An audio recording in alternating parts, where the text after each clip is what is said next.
Correct. Yeah. Right. It's either one or early on too. Yeah. I heard that. Yeah. That corridors and stuff. Yeah, I don't like that. Better? I'll go first. Divine seed. Not too much going on. I got a new product for Christmas that I would highly recommend. Back to back. My hair very healthy. Here we go. Glad you got a cup.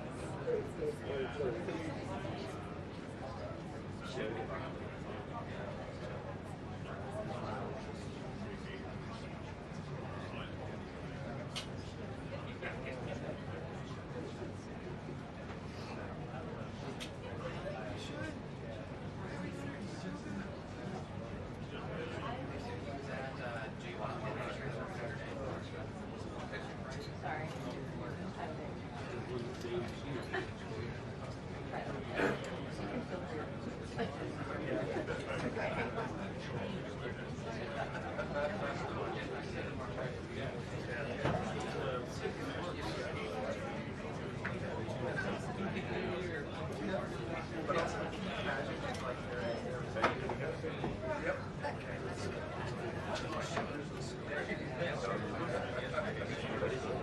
Yeah, I know. That's all. Otherwise, you can take it. Is it okay if I put my hands on it?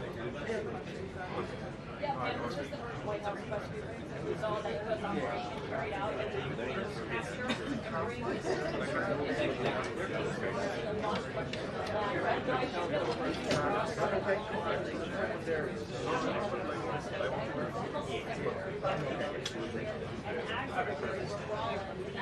I'm not dying to take it. I need one. Okay, everybody, this is making section that momentarily. And now that I'm using dietary guidelines, Everyone is safe. the biggest reason he's still playing out overseas. U.S. military is telling two oil tankers linked to Venezuela in the North Atlantic and the Caribbean. Administration had basically one of those tankers, Russia left Bella 1, last month. Despite all of the requests from Russia to stop the You have a leather hill. They have like the worst like this.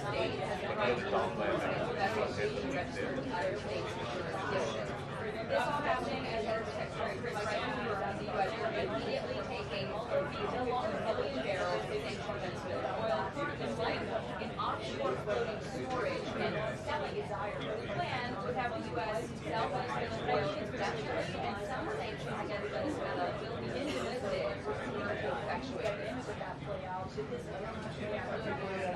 About the United States taking in those 30 barrels of oil, something that we're really basically told at the beginning of this.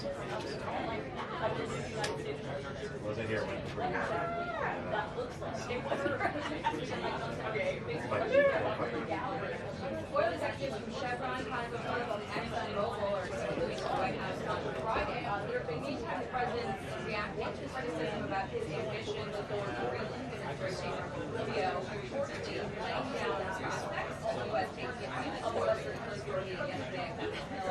But as being quite resolutory last night, kept U.S. military action on the date for the reaction of Europe.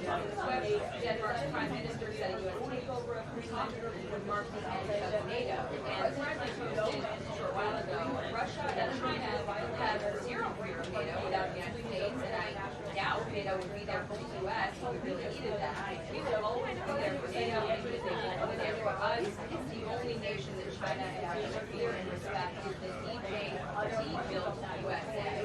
The president also said without my involvement, Russia would have all of Ukraine right now. So we know that Nicolas Maduro and Jared Kushner were friends yesterday, talking to the delegation about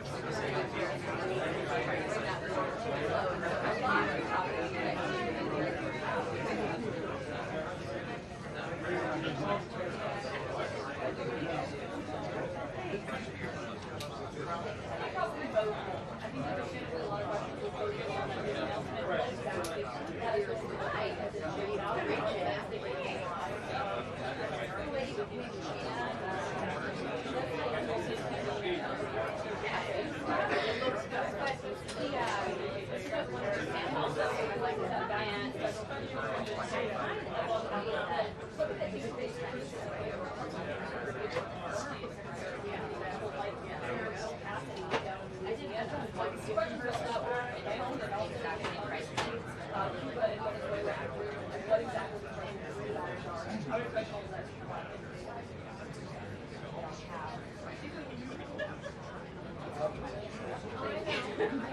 maybe one. Yeah.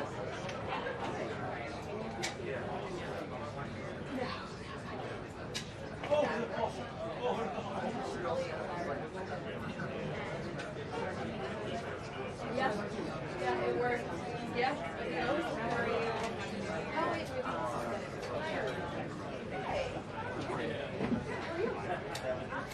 wait, Is this my seat? It is my seat. Yeah, right.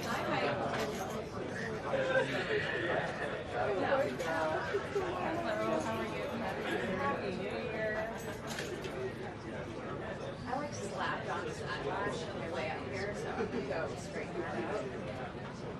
Oh, they had it scheduled. Eventually, it might just go. It's bothering me. You have the extensions? No, they're just glued onto my face. If they ruined my ad. Yeah, yes. Yeah, I did that for years. And then you like it. Yeah, and then like who has time to sit down for sit for an hour and then like after the but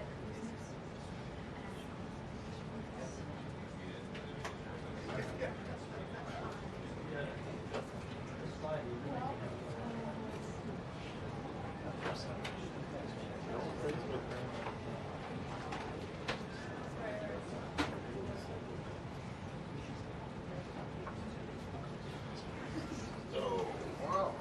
Wait till I tell you.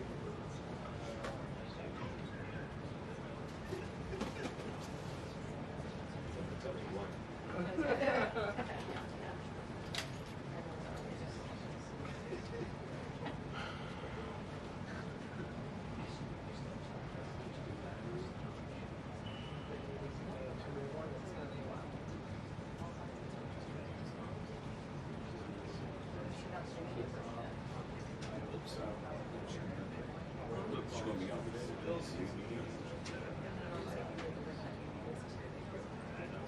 Oh, that one. that's not like that. Whatever you're talking about, I don't know what that is.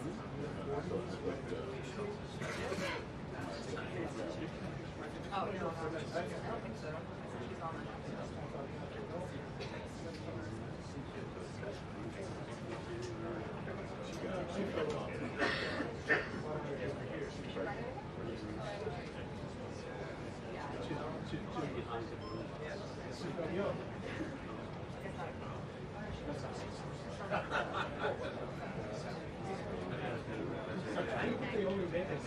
I'm very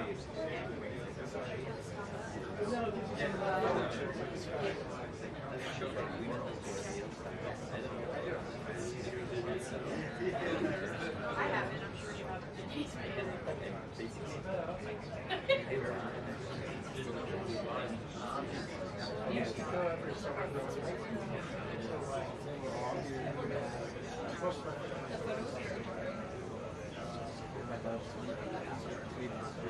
I know.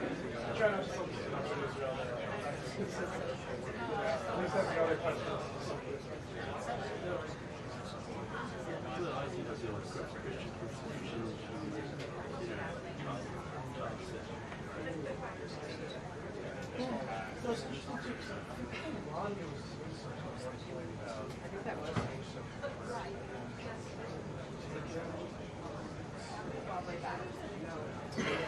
Right out here.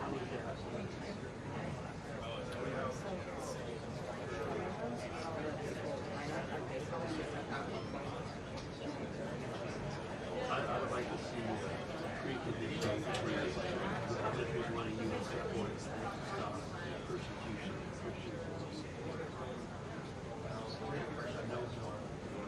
I think we should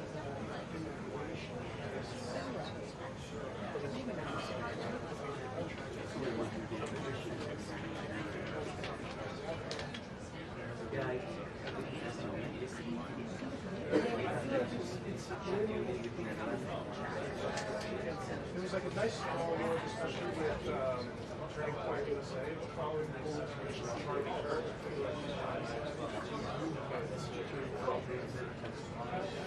Some steam. I did. Charlie Kirk.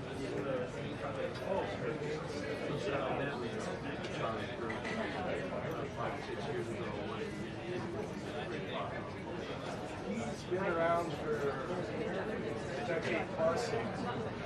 No, taking him out of the picture was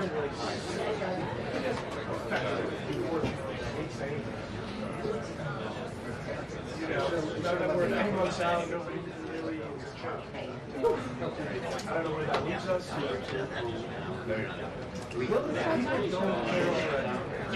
Any longer, right? Why wouldn't we able to get up here? They go in like to the roof. It's just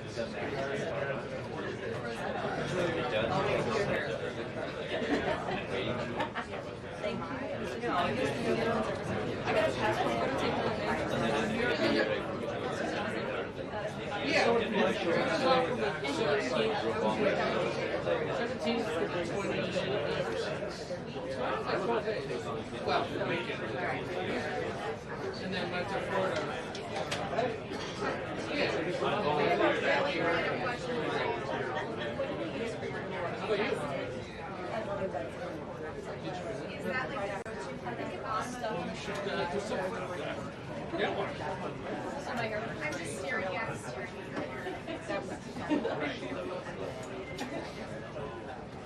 Is Peter King still going to Florida?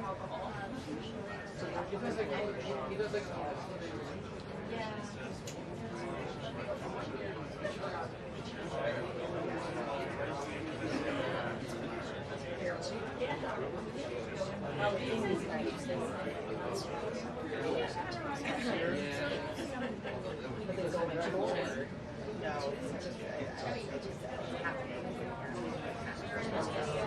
We really did our research. oh yes. And I was trying, I'm like, stop. You can merch it, you need to merch it. You were entertaining. I'm excited to this one is there's just so much opportunity.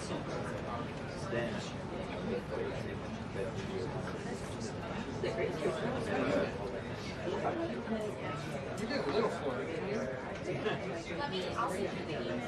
Oh.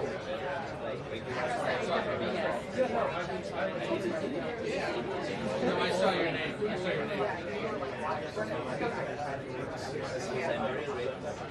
That says you can take They have to respond.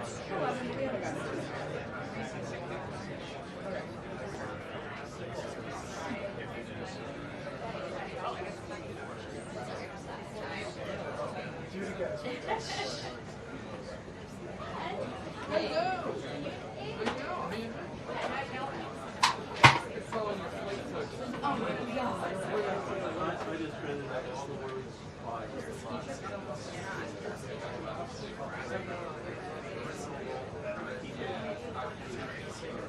Okay, I'm sorry. Is that the new size for you? Apparently, They went from pyramid to slate. inverted, yes. Keep it kosher. Not what they teach in journalism. Yes, I you know, I have to teach us when you were really and now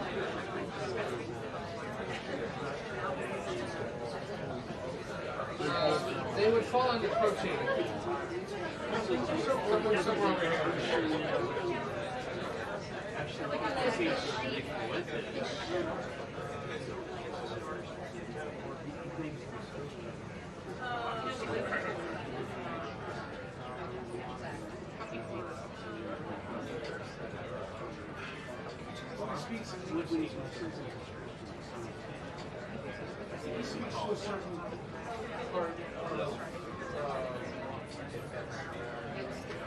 There are people in the great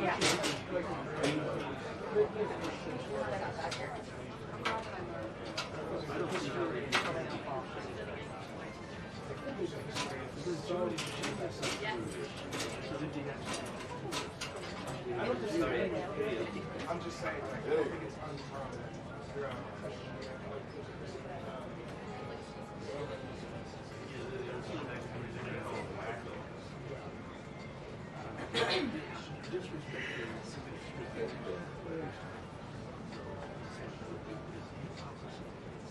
I think people use it as a helper. That's what that means. Okay, fine.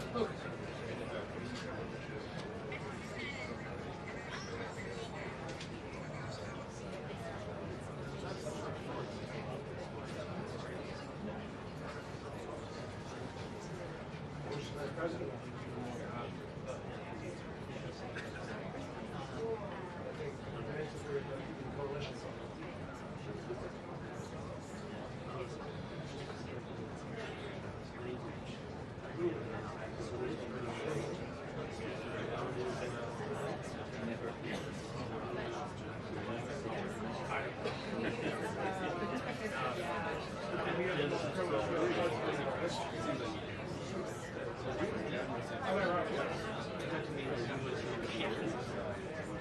Oh, that's awesome. Wow, that's phenomenal. Yeah. Trump Heights too. I've been to those.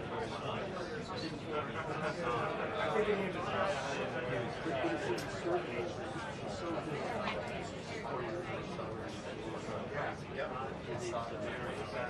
that's the next thing. Well, you know, they have to be looking at because of settlements. Settlements are there's an area with the last few years.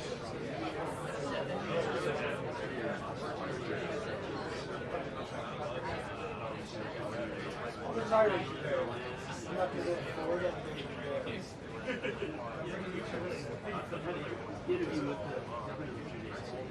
Oh, yeah?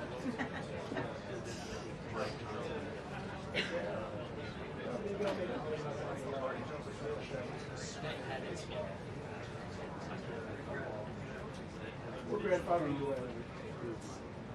We'll find a way to get you in. We'll find a grandpa.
Hello, everybody. Good morning.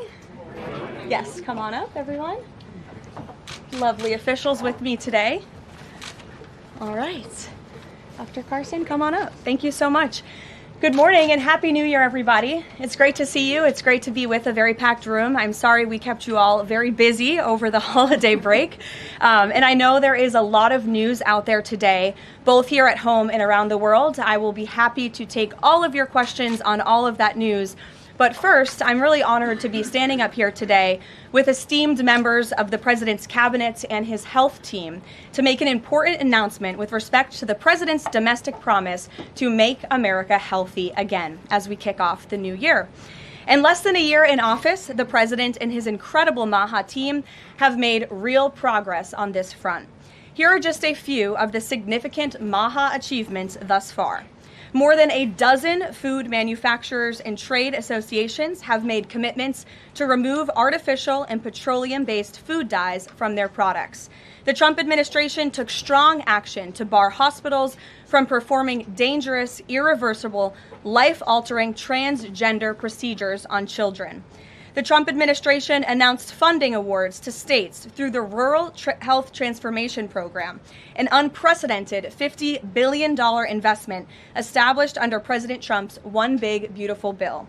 The Trump administration has also worked with 18 states across the country to ban junk food purchases using SNAP benefits starting this year. And thank you for leading that effort, Secretary Rollins.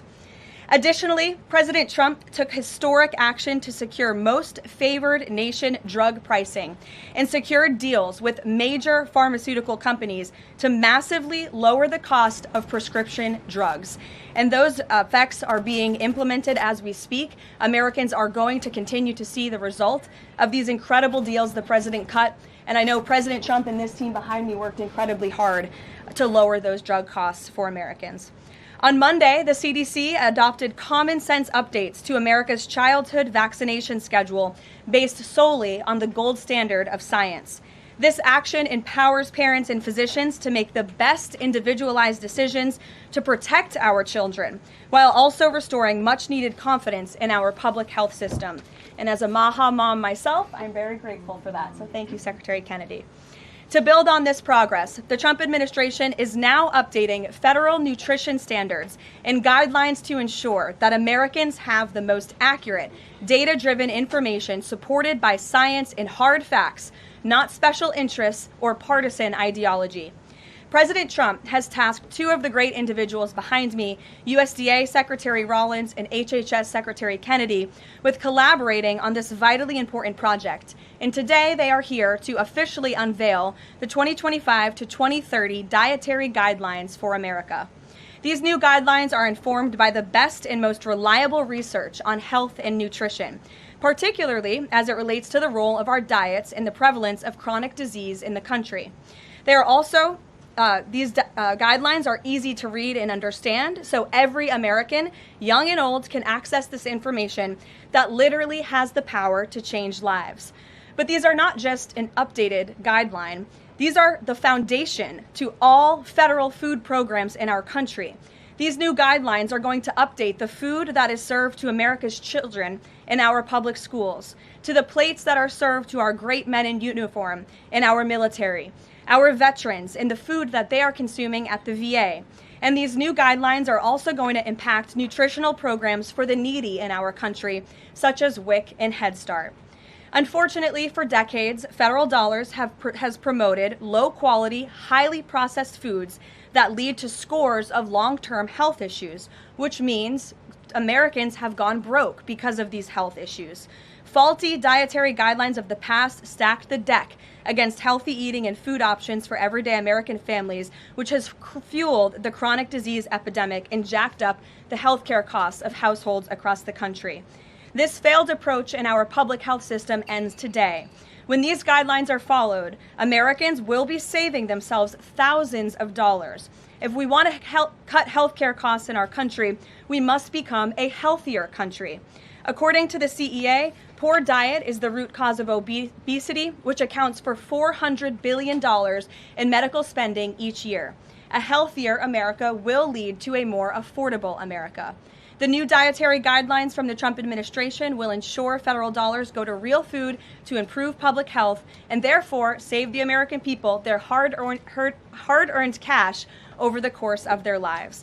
So with that, I am going to hand it over to Secretary Kennedy. The great people behind me will give remarks, and then we'll get into Q&A for the officials that are here on this specific topic.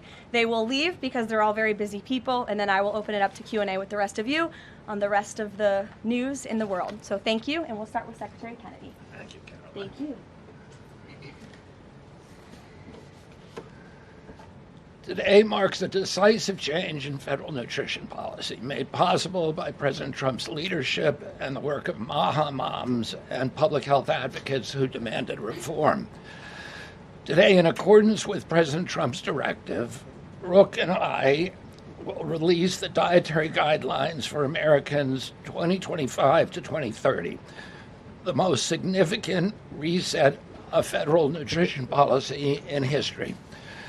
These guidelines replace corporate-driven assumptions with common sense goals and gold standard scientific integrity.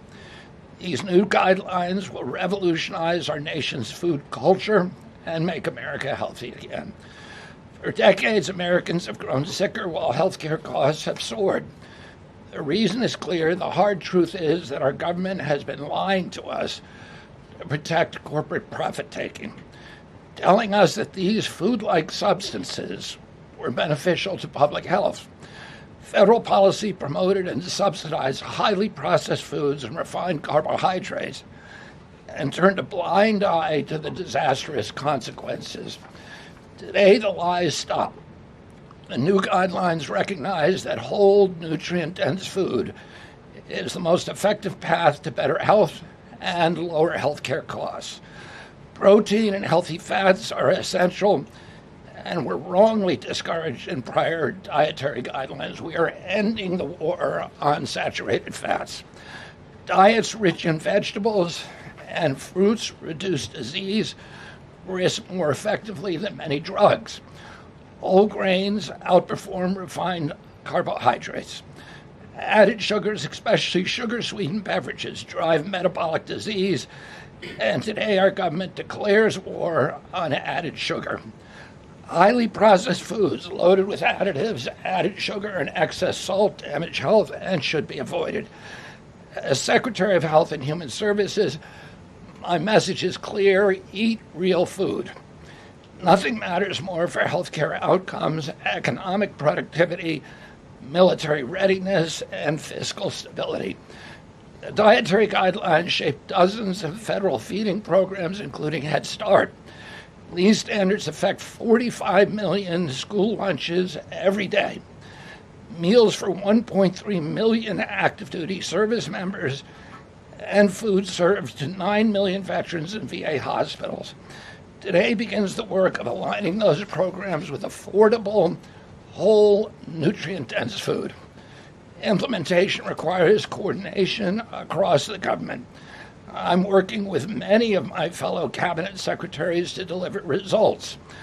I want to thank Bobby Mukamala, thank you very much, who is the president of the American Medical Association, for committing to mobilize the medical community on nutrition. And I thank also the American Academy of Pediatrics for partnering on this effort. I also look forward to working with Dr. Jay Bhattacharya and Dr. Marty McCary to fund and prioritize rigorous nutrition research at the NIH and at the FDA. The stakes are measurable and severe. A Johns Hopkins analysis estimates that 48% of every federal taxpayer dollar now goes to healthcare. The CDC reports that 90% of healthcare spending treats chronic disease. That means that 40%, 40 cents of every dollar that taxpayers pay in this country is going to treat diseases that could be averted through good food. The United States has the highest obesity and type 2 diabetes rate in the developed world. We spend 3 times more per capita than the European Union on healthcare, yet our life expectancy is 5 years lower, largely due to diet-related chronic disease. Our childhood obesity rate is 5 times higher than countries like France. 1/3 of U.S. teens have prediabetes, over 35% are overweight or obese, and 20% of young adults have non-alcoholic fatty liver disease. 77% of military-aged Americans are ineligible for military service because of diet-related conditions. If a foreign adversary sought to destroy the health of our children, to cripple our economy, to weaken our national security, there would be no better strategy than to addict us to ultra-processed foods. It's shocking that our own government helped to drive these cataclysmic changes in our diet. The damage is real, it is preventable, and President Trump has ordered it to end. If the United States reduced obesity, type 2 diabetes, heart disease, and Alzheimer's to Japanese levels, we would save approximately $600 billion a year. About 50% of Medicare's projected long-term deficit, or $5,000 per family annually.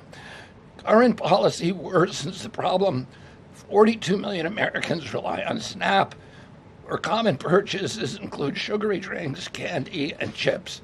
78% of SNAP recipients are enrolled in Medicaid, and 90% of Medicaid spending goes to chronic disease. These incentives raise healthcare costs and undermine health. This must change. The new framework centers on protein and healthy fats, vegetables, fruits, and whole grains. And you can see the food pyramid here.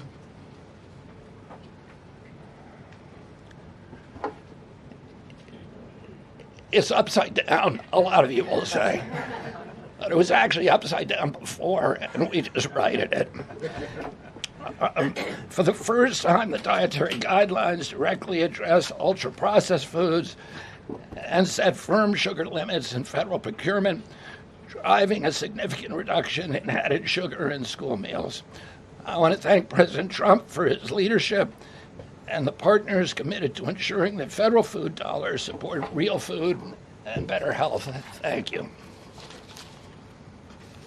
And I want to introduce my partner and friend, Brooke Rollins, who is an extraordinary collaborator on this. Thank you. Well, good morning, everyone. Happy New Year. What a honor to be here. I think this is Caroline's first press conference back, and what a great way to start the new year, 2026. I want to thank Secretary Kennedy. Your commitment to the well-being of Americans is such a blessing to this nation. We have been working on these new dietary guidelines really since almost day one. Bobby and I were voted on the same day and sworn in on the same day. So I think the partnership from minute one has been real and extraordinary. As Secretary Kennedy mentioned, America is in the middle of the worst chronic health crisis in our nation's history. Over 40% of the roughly 73 million children in the United States have at least one chronic health condition, and nearly 90% of healthcare spending goes toward treating people with chronic disease. Secretary Kennedy mentioned that, but it is really important to keep underscoring that fact. This crisis is unacceptable. It prevents Americans from living healthy and happy lives. And for decades, under both Republicans and Democrats, federal incentives have promoted low quality, highly processed foods and pharmaceutical interventions instead of prevention. As a result, nutrient-dense whole foods grown by America's farmers and ranchers have been increasingly displaced. The Trump administration is acutely aware of this danger, and today this announcement is making a major step in doing something about it. Thankfully, the solution is simple and should be non-controversial. Eat real food. This is the main message of the new Dietary Guidelines for Americans 2025 to 2030, which encourage households and schools to prioritize whole, nutrient-dense foods. That means more protein, more dairy, more healthy fats, more whole grains, more fruits and vegetables, whether they are fresh, frozen, canned, or dried. We are finally putting real food back at the center of the American diet. real food that nourishes the body, restores health, fuels energy, and builds strength. This pivot also leans into the abundant, affordable, and healthy food supply already available from America's incredible farmers and ranchers. By making milk, raising cattle, and growing wholesome fruits, vegetables, and grains, they hold the key to solving our national health crisis. And President Trump is mobilizing government to ensure families across America have greater access to these healthy foods. In the past 12 months, inflation has slowed and wages have risen for the first time in 5 years. Under President Trump's leadership, prices for everyday staples are declining and more help is on the way. Recent data show that fruits, vegetables, dairy, and proteins, including eggs, pork, and ground beef, are becoming even more affordable every day for our American people. American households enjoy the most affordable and abundant food in the world, and today's release only reinforces that reality. A healthy meal is within reach for all American families. These new dietary guidelines are a framework which is meant to be customized to meet the needs, the preferences, and the financial status of all American families. For example, a meal including such items as pork, or eggs, or whole milk, or cheese, tomatoes, other fresh and frozen fruits and vegetables, whole grain bread, corn tortilla can cost today right around $3 for that meal. $3. And soon USDA will finalize our stocking standards, which means that those businesses in America that take the SNAP benefit, what they are required to stock in order to take that benefit, by the way, that's almost 250,000 retailers across America, that very soon we will be finalizing that rule that will mandate all 250,000 retailers in America double the type of staple foods that they provide for America's SNAP households. This means healthier options will be in reach for all American families, regardless of circumstance, at levels never seen before in our country. These dietary guidelines are foundational to so many USDA programs, and their introduction marks the first step in connecting America's schools and dinner plates to the best of American agriculture. Make no mistake, under President Trump's leadership, we are restoring common sense, we are restoring scientific integrity, and we are restoring accountability to federal food and health policy. The new guidelines are all about putting the well-being of Americans first, exactly where it should have been all along. This is the foundation that will make America healthy again, not just for those of us alive today, but for our children and our children's children and those coming behind. I want to end by saying God bless American families, God bless the American farmer and rancher, and God bless America. What an honor now to introduce another great partner in this incredible work, and that is Dr. Mehmet Oz. Thank you.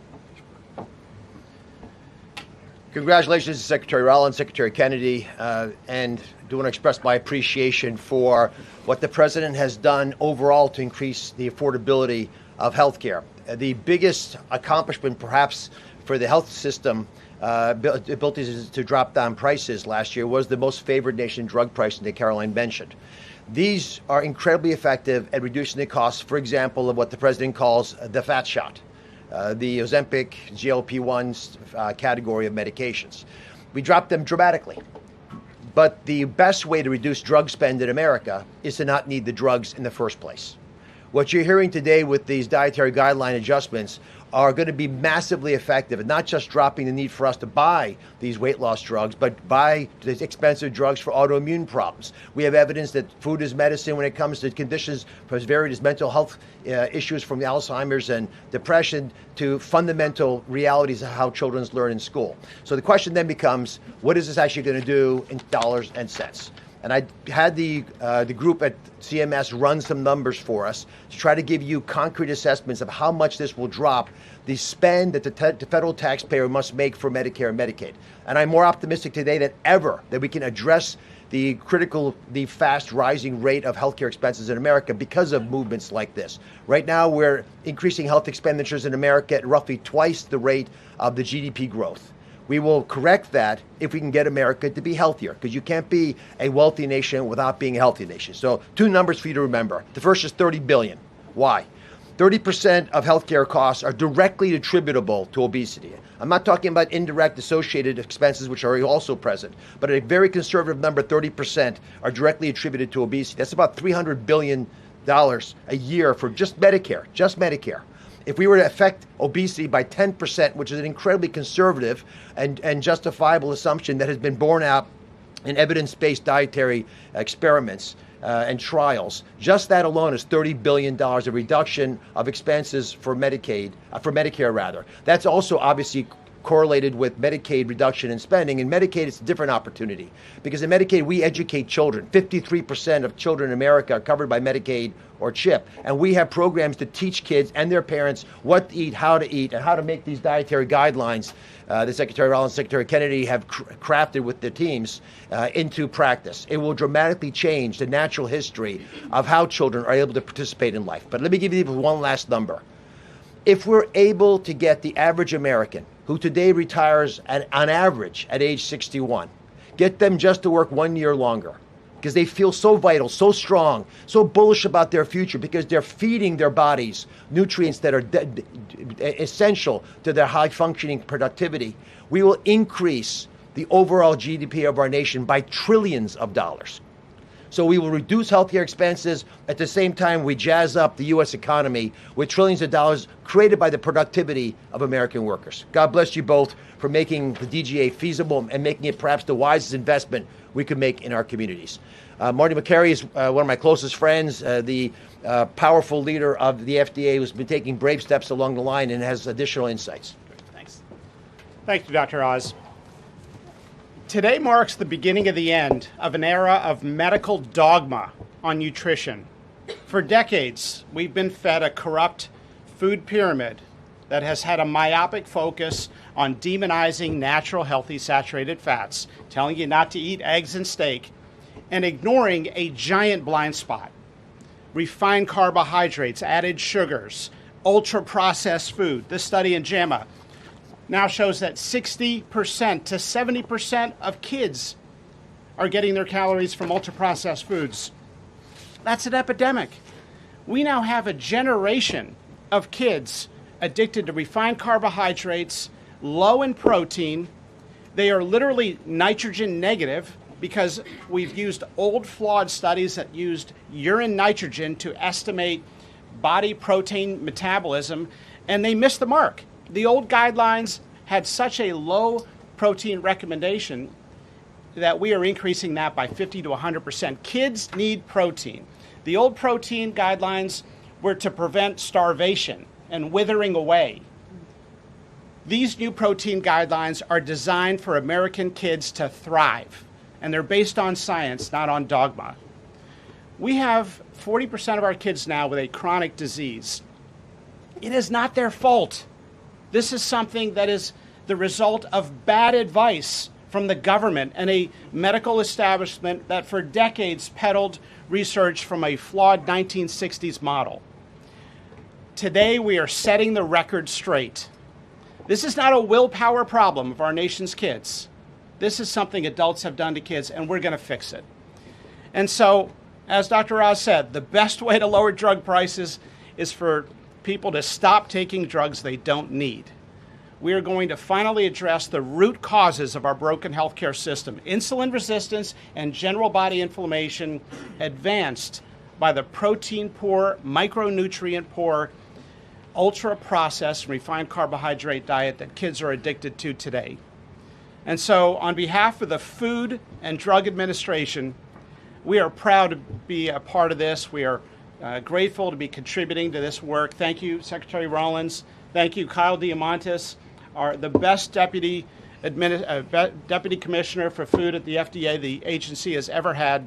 This is a historic day in America. Thank you, Caroline. Thank you, Doctor. Thank you so much. Thank you. I hope everyone's inspired to go eat a salad for lunch after this briefing. If anybody has questions on this topic, we will take a few and then we'll get into the topic. We'll start with our new media seat. If you have a question on this topic today, Jamie Franklin, she comes from the Conservator. Why don't you kick us off? Yeah, first of all, Caroline, congratulations on your pregnancy. We're so excited for you. Thank you. Matt moms across the country, including myself, are just so excited by what this administration is doing to make our kids healthy again. But we do have concerns when it comes to these blue states pushing back on a lot of progress that we're making as an administration. And particularly, we're really excited that you guys revised and streamlined this vaccine schedule. However, what we have seen is that these blue states, whether it be, no tax on tips, no tax on overtime, or pushing back on immigration, they continue to stop your guys' progress. So what has been the response from these blue states? Because as Maha moms enrolling our kids in school, this is a big issue, and we celebrate what you guys are doing, but we want to have it, even in the blue states as well. My hope is that we only released these earlier, 2 days earlier. I'm sorry. Duck is also high in protein. It's an interesting. Duck is a good thing to eat, everybody. We only released the new vaccine schedule 2 days ago. The vaccine schedule, there's nothing compulsory in it. Everybody, I've always promised, I'm not going to take people's vaccines away from them. People who want to get vaccines, everybody who wants them can get all of the vaccines that were on the old schedule. They will all be paid for by the Vaccines for Children program or for the insurance the same as before. We release guidelines that we think are optimal to public health. They're the same with core vaccines that are required by the European community. And those nations all have much better health outcomes than we do. And they're based on their best science and also on their conviction that when you put too many vaccines on the program, it actually reduces compliance. It reduces uptake. And so we want to maximize the uptake of vaccines by making sure that Americans know that we are making recommendations that are science-based, that are common sense, that are grounded in science. And right now, that's the best science that we have. And again, there's 3 categories of vaccine. One is the core schedule, which resembles the European countries. The second is for people who have vulnerabilities, for high risk, and that doesn't change at all. And then the third is shared decision making, which any vaccine that was on the old schedule, you can continue to get. So people will make their own choices, and that's what democracy is about. I asked the boss, Caroline, for permission to add a little bit to this because I think it's really important. And by the way, Jamie, what a superstar you are. It's so fun to see you in this seat, Jamie Franklin. The blue state question is a really important one. And for those of us that are running agencies with these programs, I've talked to a lot of you already about how we have 22 blue states that won't give us their SNAP data so that we can figure out and ensure that those who really need these programs are actually getting these programs. Clearly, you all have been writing about Minnesota. California is next. We're looking at New York, some other states. The amount of fraud in all of these programs is absolutely stunning. And the challenge is, from Medicaid, et cetera, I know, Dr. Oz, you've talked a lot about that. This is a significant problem, and I think who's really harmed in all of this conversation and when these blue states aren't partnering with us to try to do this right is we say blue states and red states, but in those states there are all kinds of our citizenry and that aren't all Democrat or aren't all Republican. We had a poll that just came out that had about 85% of all Americans believe that states should turn their data over on SNAP so that we can figure out where the fraud is and ensure these programs are going where they need to go. So my request of these blue states and these blue state governors is partner with us. Let us figure out how to do this better. Let us make sure that whether it's the vaccine schedule or the SNAP program or the Medicaid program or the child care program, that we are doing everything we can to protect every tax dollar, but to also ensure those who need it the most vulnerable in our society, are getting the programs they need versus those who A, are not even supposed to be here, or B, are cheating the system. Thanks, Caroline. One of the changes that was made had to do with alcohol. Secretary Kennedy or Dr. Oz, could you explain the science behind the new language on not saying 2 drinks for men and 1 drink for a woman every day would be healthy, and whether or not the industry had an impact on the language of moderation versus just saying alcohol is not healthy and you shouldn't drink it?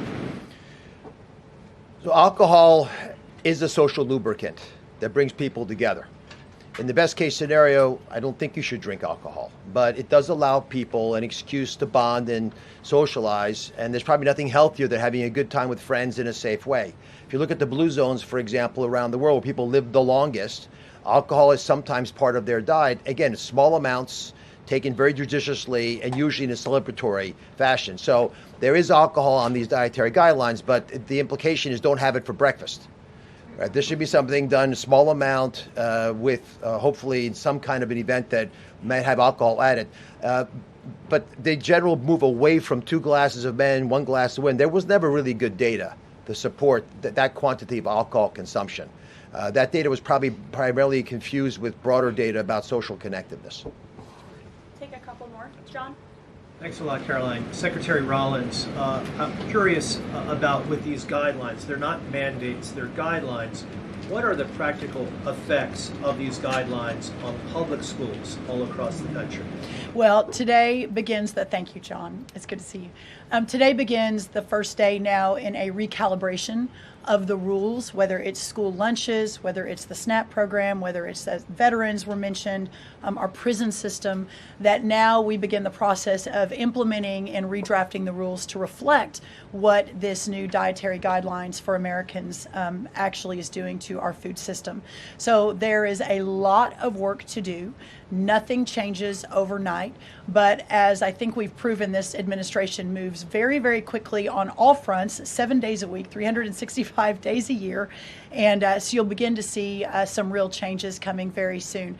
As everyone is aware, for many of our most vulnerable in the margins in our communities, the school lunch is often the best place for our children to get the healthiest meal.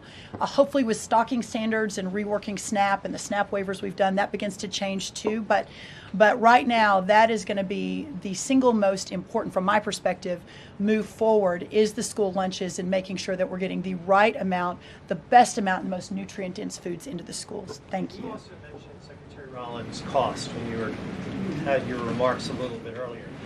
Is eating healthier more cost effective? Is it cheaper than just having a diet of processed foods?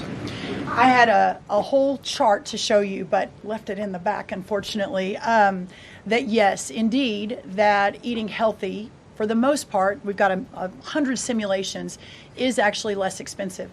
The challenge is the access to those healthy foods, especially in parts of America where they have food deserts. They don't have a H-E-B or a Kroger or a Central Market. These are all Texan grocery stores, but whatever similar across the country.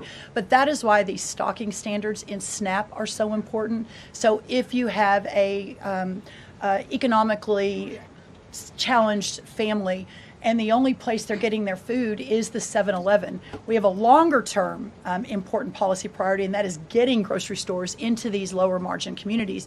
But for now, requiring those retailers, those 250,000 retailers across America, to double their stocking of healthier foods. That will allow us to immediately get these better foods into all communities, but especially the most vulnerable. Thank you, John. Let me just add something to that. Brooke and I are working on a program. Affordability is the priority for the president. And we know we have to make it easy and accessible for healthy foods for every American. And we believe we can do that. We think affordable food is within reach of every American family.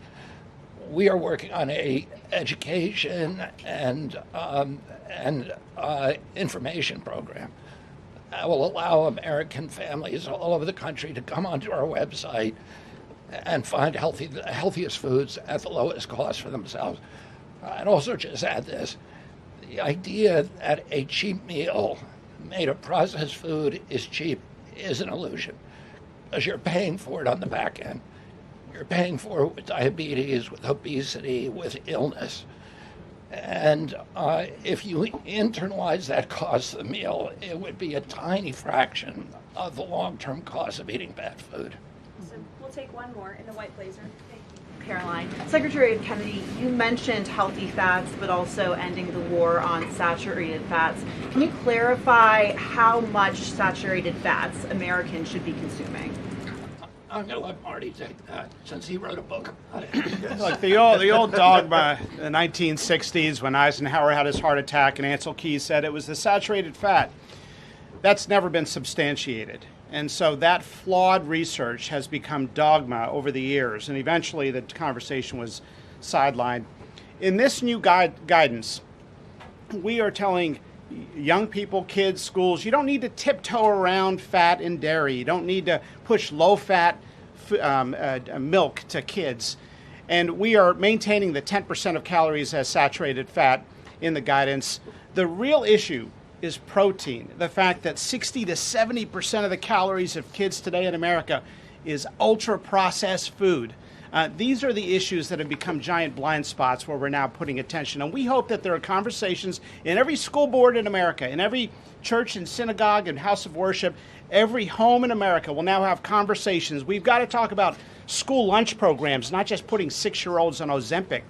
Food can be curative. We've got to talk about the microbiome and fiber and healthy whole grains and the good soil that food comes from and the healthy clean waters and good farming techniques. So that's the focus of this guidance. Thank you. Some of you may be wondering why Dr. Carson is here. He is our National Nutrition Advisor working alongside Secretary Kennedy, and he's played a big role in this effort. So I want to thank you so much, Dr. Carson, for being here today. And thank all of you for being here today. I know you're all very busy people, and these people have a lot of questions on things other than diet, I'm sure. So I'm going to get to work, and thank you guys so much for coming. Thanks, everybody. Thank you. Thank you. Okay, thanks. All righty. Great. Does anyone have any questions? Rachel, why don't you start? Thank you, Caroline. The president has been adamant that he is now in charge of Venezuela, but Delcy Rodriguez said the government of Venezuela runs her country, no one else, saying, quote, there's no external agent governing Venezuela. So which one is it? Let me just be very clear. This is the first time that I've addressed Venezuela from the podium since being back and since the historic and incredibly successful military operation, law enforcement operation conducted by our United States military that you all saw and the world witnessed last week. The skill, the might of the United States military and our country under the leadership of this president is on full display to the rest of the world. And let's just set the record straight. There isn't another military in the world who could have pulled off this operation. There is not another president in the world or in our nation's history who had the courage to authorize such a mission. And I think the world has taken notice that America is truly back.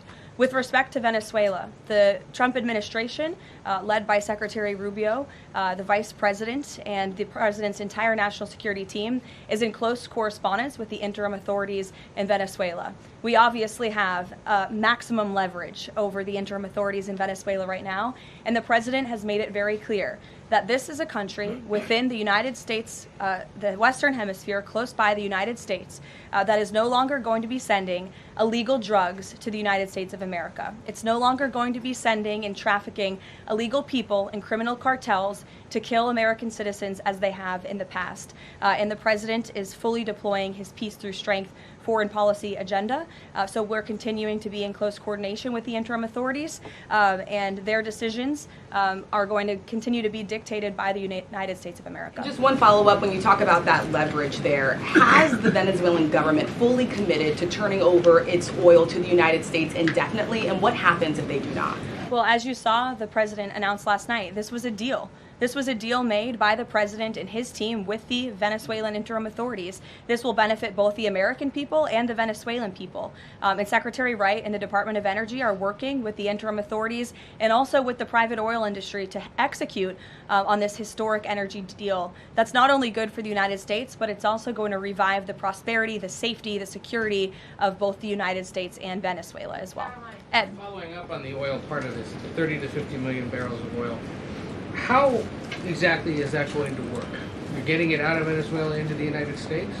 Yes. And then what? That's exactly right. So as you know, Ed, as the president announced last night, this was the sanctioned oil that was basically just sitting in barrels, sitting on ships because of the effective quarantine of the United States of America. And the interim authorities have agreed to release that oil to the United States, so it will be arriving here at home very soon. The United States government has already begun marketing Venezuelan crude oil in the global marketplace for the benefit of the United States, engaged the world's leading commodity marketers, key banks to execute and provide financial support for these crude oil and crude product sales.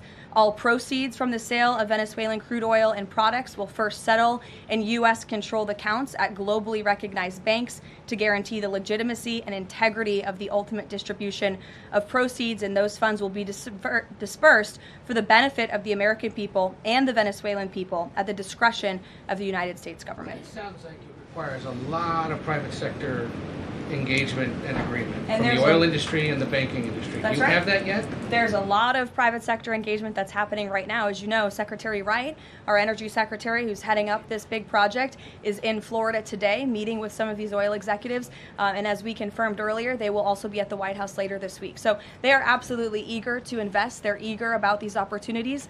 And Secretary Wright is a very well knowledgeable guy when it comes to oil and energy, and he's the perfect man for the job. Another corner of the world there, real quick on Iran. Go ahead. So just to follow up on the oil, 30 to 50 million barrels is an initial tranche, if you will, and then what happens after that? What I won't get ahead of the plans that the president and his team are currently speaking with the interim authorities about, but rest assured, there is a long-term plan here. Secretary Rubio and the entire team are working diligently on it, and this is just sort of the first action that you all are seeing. Ed. Thanks, Caroline. So in order to get these oil companies to invest billions in Venezuela, how will the U.S. reassure that their workers will be safe in Venezuela? Could there be troops involved?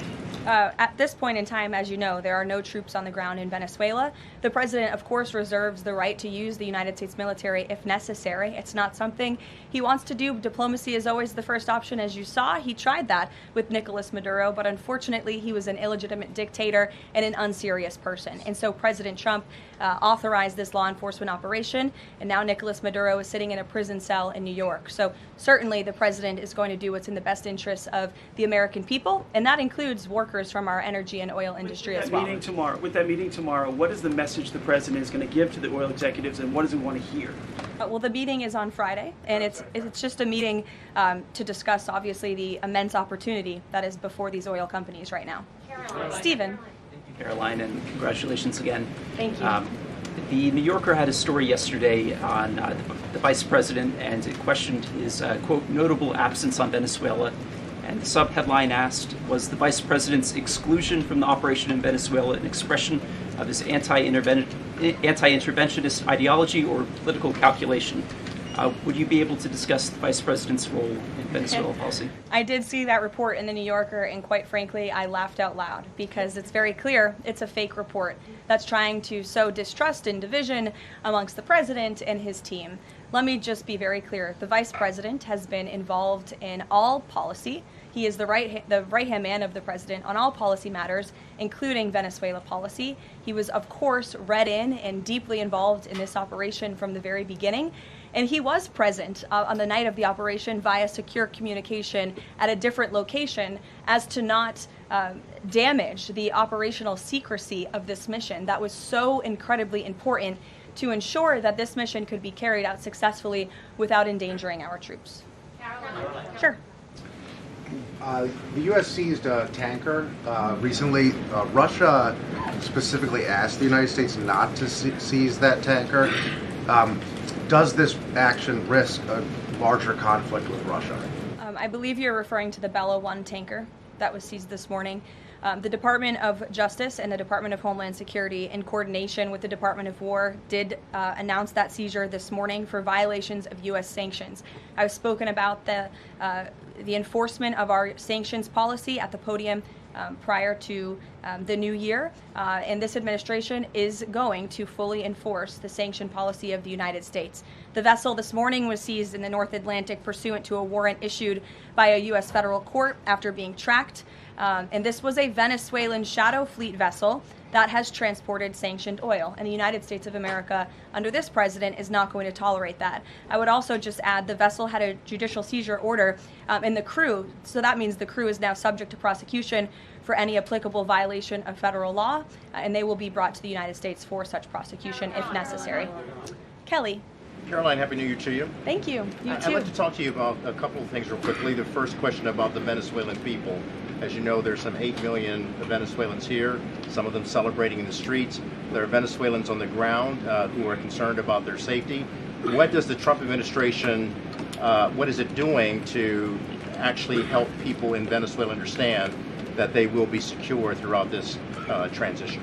I think the fact that this president actually followed through on the long-held promise of the United States of America, the bipartisan promise to take down the illegitimate Maduro regime, should give assurance to the Venezuelan people and also Venezuelan Americans who fled this communist regime for a better life here at home, that this is a president who is serious about taking down illegitimate regimes and who is also serious about securing the security of the United States of America, including the Venezuelan American people. And I would just add that this is something that not just Republicans and President Trump have talked about for a very long time, but it is also something that Democrats have advocated for. In 2020, Chuck Schumer said that that at the time, President Trump had not brought an end to the Maduro regime. The Maduro regime is more powerful today and more entrenched today than it was when the president began.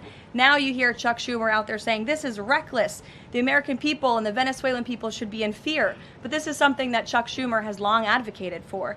Senator Chris Van Hollen, same thing, had said that the United States is going to use its leverage and influence to push for negotiations to transition to the truly elected leader. This was under President Biden. We know Maduro and his cronies don't want to go quietly into the night. The U.S. needs to work to ratchet up the pressure. Now, Senator Holland says it's an illegal act of war to get rid of Nicolas Maduro. So the hypocrisy is really astounding here, and thank you for giving me an opportunity to point it out, Kayla. Sorry, go ahead. Yes. So there are reports that the administration is demanding that Venezuela cut ties with China, Russia, Iran, and Cuba. Can you confirm? I'm sorry? Reports that the administration has essentially demanded that Venezuela cut ties with China, Russia, Iran, and Cuba. Can you confirm that?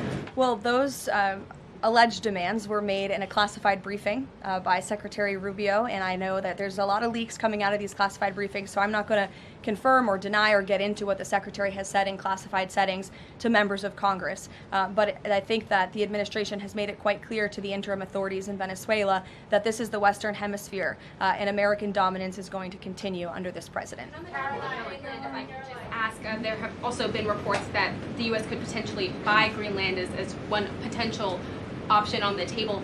What would such an offer look like? Is there anything monetarily you could provide, any details there? Well, that's something that's currently being actively discussed by the president and his national security team. And I would point out that the acquisition of Greenland by the United States is not a new idea. This is something that presidents dating back to the 1800s have said is advantageous for America's national security. The president has been very open and clear with all of you and with the world that he views it in the best interest of the United States to deter Russian and Chinese aggression in the Arctic region. And so that's why his team is currently talking about what a potential purchase would look like. Jackie. Caroline, just following up on Greenland, why not rule out taking it by military force?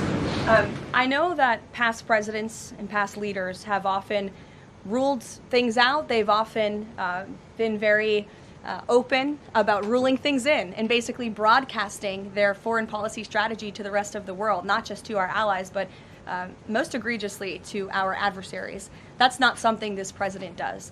All options are always on the table for President Trump as he examines what's in the best interests of the United States. But I will just say that the president's first option always has been diplomacy. Again, look at Venezuela. He tried ardently to strike a good deal with Nicolas Maduro, and he told him, I will use the United States military and you will not like it if you don't take such a deal.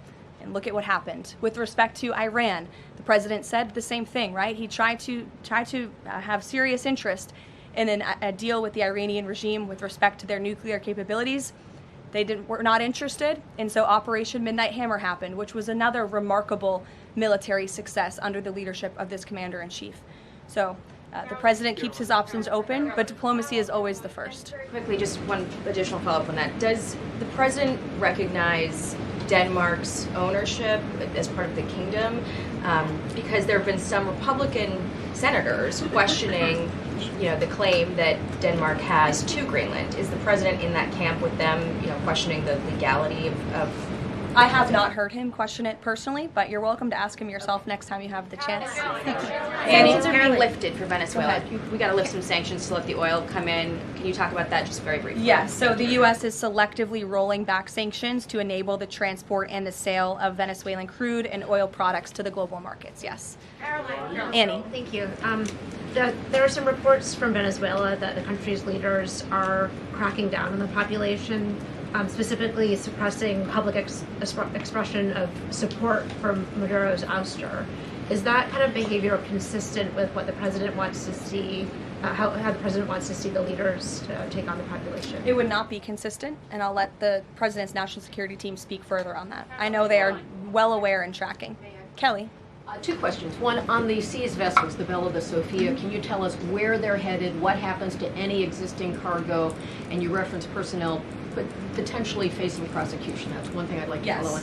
And then on the Bella. Yes, okay. And on Annie's question, if I could also ask, does the administration believe that the interim regime should release all political dissidents and prisoners and return detained Americans? That's not a question that I've personally spoken about to the president with, so I will let him answer that question. I don't want to make new policy at this podium today with respect to Venezuela.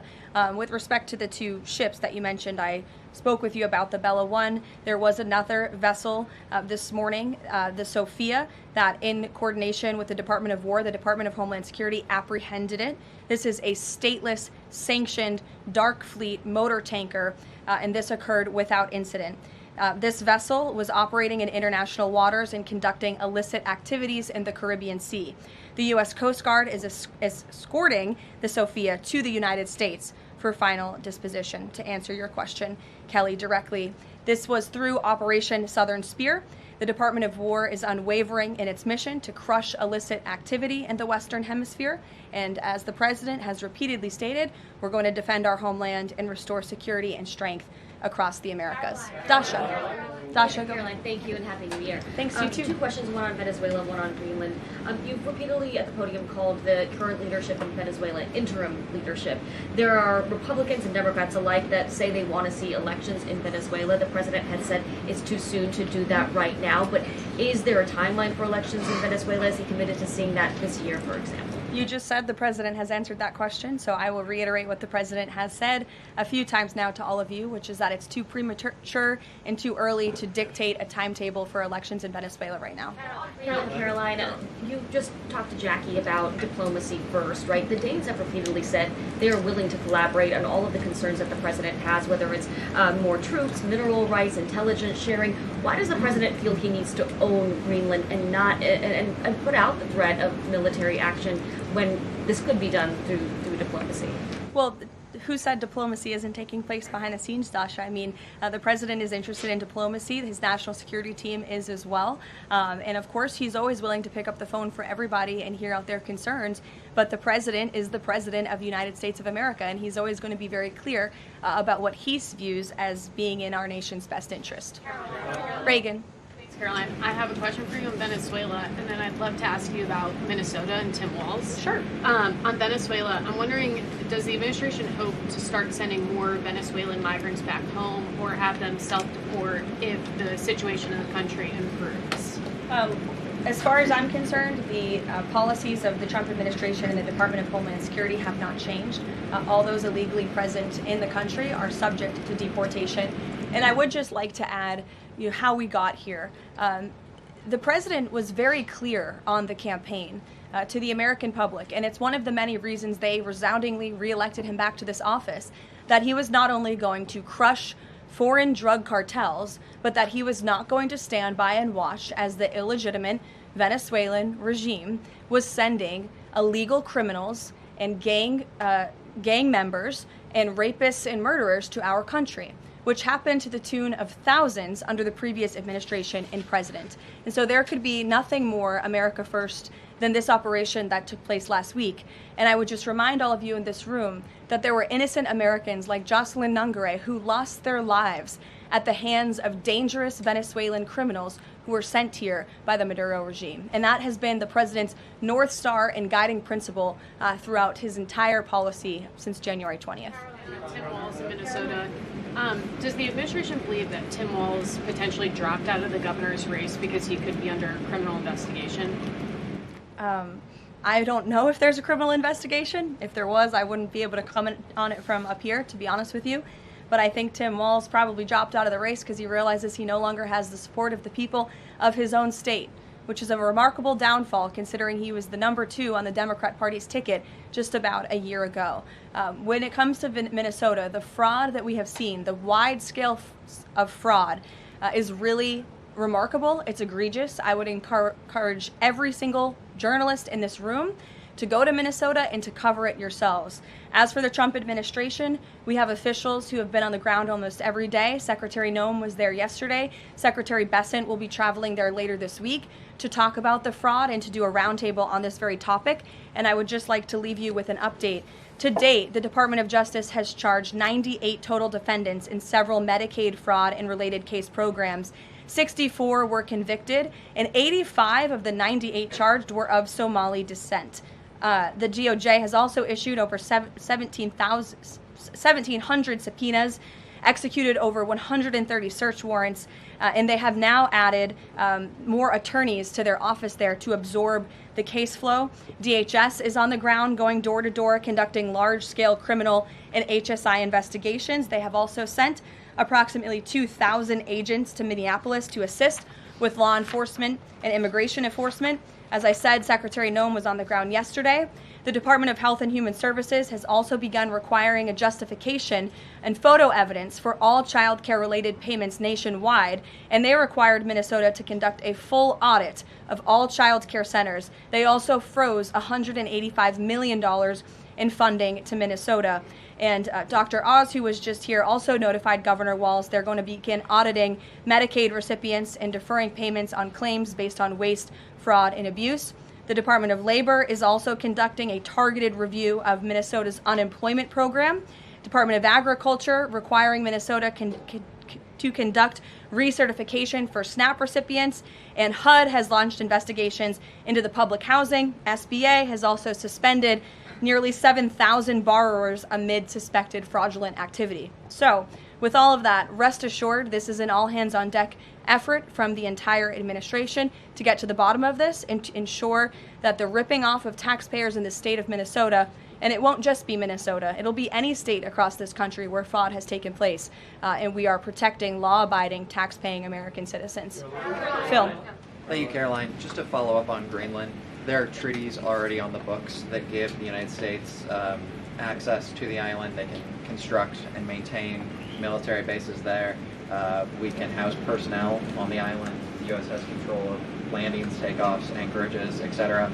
So I'm curious if you could just spell out for the American public, what specifically would the U.S. gain by taking control of Greenland that the U.S. doesn't already have access to right now? More control over the Arctic region and ensuring that China and Russia and our adversaries cannot continue their aggression in this very important and strategic region. And there would be many other benefits as well that, again, the president and his national security team are currently talking about. Jeff, I'll give you another one. A broad stand-up question on foreign policy. Are you concerned about increasing tensions with Russia because of the tanker seizures? And how does the U.S. action in Venezuela impact the ongoing relationship with China and the president's relationship with President Xi? I think the president has very open, honest, and good relationships with both President Putin of Russia and also President Xi of China. He has spoken with them numerous times, as you know, since coming to office about a year ago, and I believe that those personal relationships are going to continue. But as for the president and the United States, he's going to enforce our policy that's best for the United States of America. And with respect to these ship seizures, that means enforcing the embargo against all dark fleet vessels that are illegally transporting oil, and only legitimate commerce, to answer your question much earlier, Rachel, determined by the United States, is going to be permitted. And that's the policy of this administration, and he's not afraid to implement it. One more stand back. Just one more stand back. I just got the last one. I remember asking the president at the very beginning of his term if he was committed to Article 5 and NATO, and he said yes. Has his stance on NATO or his commitment to NATO changed? Did you see his statement earlier today? He said, we will always be there for NATO, even if they are not there for us. And I think that answers your question directly. Yes. Just to follow up on what Jeff was saying there, will the president commit that if any NATO members are attacked, the United States will come to it? Again, the president addressed this directly himself this morning after seeing the coverage from all of you in this room on television, and he made it very clear, we're always going to be there for NATO, even if they have not done right by the United States of America. And they have not, they have finally increased their defense spending at the request of this president, but it was only because of this president that they did that. We'll take a couple more. Michael, go ahead. Thank you, Caroline. Happy New Year and congratulations. Thank you. Two questions, if You I may. too. One on healthcare, one on Mexico. On healthcare, the president says he wants Republicans to be flexible on the Hyde Amendment in order to pass healthcare legislation. What is the White House's message to pro-life voters who say federal funding for abortion goes against their values? Well, the president did not change the administration's policy. It was President Trump who signed an executive order protecting the Hyde Amendment. It's the Trump administration that has taken multiple actions on various fronts to ensure that taxpayer dollars are not funding the practice of abortion. What the president was saying yesterday was Republicans, and frankly Democrats too, need to show a little bit more flexibility so we can actually get something done with respect to the issue of health care. Republicans have amazing ideas. The president himself, as we spoke about earlier, has launched this Most Favored Nation drug pricing initiative, has cut good deals with Big Pharma. He wants to see Republicans and Democrats too, if they're willing, codify those executive orders into law so that these good deals can remain and these prices can continue to be lowered long after this president and this deal maker in chief is gone. Presidents talked a lot about health savings accounts and giving more money back to the healthcare consumer rather than to these giant insurance companies, and he's been very outspoken and tough on them too, and I think you'll see more and hear more from him directly on that issue. So he wants to see Congress get something done with respect to health care, and that was the point that he was driving home yesterday. To go, Caroline, Haley, President Trump says the drug cartels are running Mexico. What action does he need to see Mexico's president, Claudia Sheinbaum, take to prove that she's in control of that country, in control of those cartels? And does the White House believe she's able to do that without U.S. intervention? Look, I think the president was speaking very candidly and frankly about the reality on the ground in Mexico. Haley. Caroline, Happy New Year. I wanted to ask you you about the seized tanker, the Vela. There were reports before this that Russia had sent a submarine to escort it. Was there any engagement with that submarine? And then was the deconfliction line with Russia used ahead of boarding that? Again, this was a Venezuelan shadow fleet vessel that has transported sanctioned oil. The vessel was deemed stateless after flying a false flag, and it had a judicial seizure order, and that's why the crew will be subject to prosecution. Mary. On Colombia, the president had talked over the weekend and suggested that he would be open to an operation there. Should the president of Colombia be expecting Delta Force anytime soon? And then I had another one for you on California. That would be a very unwise question for me to answer, to weigh into. What's your next question? On California, can you share any more about the fraud investigation? The president said that there was one. Who's being investigated and where is it starting? Again, this is going to be a all-hands-on-deck government-wide effort. The president has directed all agencies across the board to look at federal spending programs in not just Minnesota, but also in the state of California to identify fraud and to prosecute to the fullest extent of the law all those who have committed it. Take one more. Sure. Thank you. Carolyn, yesterday was the 5-year anniversary of January 6th. Democrats and mainstream media continue to push their big lie that it was an insurrection and that police officers died that day. The reality is that 4 Trump supporters died on January 6th and 2 women were killed by January 6th police. Everybody knows Ashley Babbitt was shot in cold blood by Capitol Police Officer Michael Byrd, but there was another woman, her name was Roseanne Boylan from Georgia, and she was pepperballed, gassed, and ultimately brutally beaten with a stick by January 6th police officer Lila Morris. The Biden administration and mainstream media lied and told Americans Roseanne Boylan died of a drug overdose on Capitol steps. Her family is now asking for an investigation. Is the administration aware of the circumstances of her death, and will there be an investigation finally? Well, for investigation, I will have to defer you to either the FBI or the Department of Justice, and I'm sorry to have to do that.